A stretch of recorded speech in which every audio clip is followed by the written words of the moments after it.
Hello and welcome to another video from Georgia Palm Guy. Today we're going to be talking about transplant shock.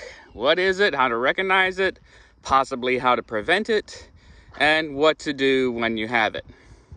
So today we're looking at two Mexican fan palms, both dug at approximately the same time, but one looks a little bit different than the other.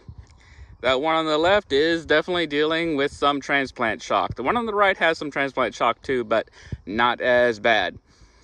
And the key to get this corrected or to prevent it in the first place is to get it in the ground as soon as possible. That's why I like to order these palms fresh when I know they have a home to go to. The job that these palms were going to go on hit a little bit of a snag. We hit a retaining wall about a foot down as we dug, and they weren't gonna go in those planned locations. I initially ordered 3, we installed 1 and left with these 2. So that was unfortunate, but it's no big deal. I do have a home for these guys. They're going to be installed on Monday. Today's Saturday. So a couple more days and these guys are going to be in brand new homes. So better safe than sorry.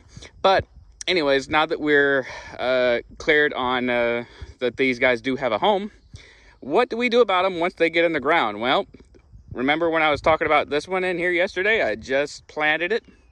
Water, water, water. That is the key word. Water daily, every day for about 2 weeks after being planted. And we're at the end of May.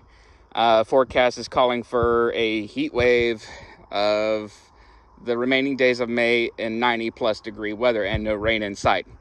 So that may require a little more water than the normal watering schedule. So for that reason, daily for 2 weeks, plus maybe another every other day for another 2 weeks. So make sure they're established.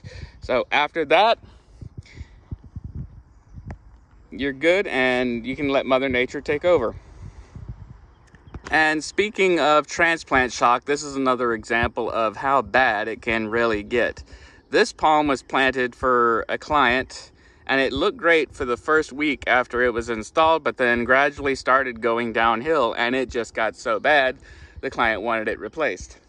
So naturally, we did end up replacing it. I brought this one back here to rejuvenate it, and believe it or not, it has grown since I planted it. I don't know if you can tell the difference in the height of the fronds up there at top, but they have definitely pushed up about 3 or 4 inches since planting this, and that's all I've been doing is water, water, water. I did end up giving it some fertilizer a couple of weeks after that, because when I did plant it, it was pushing new roots.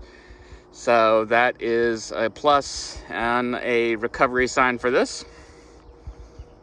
And it's just another point. Just because your palm is turning brown and really dry does not mean it is dead.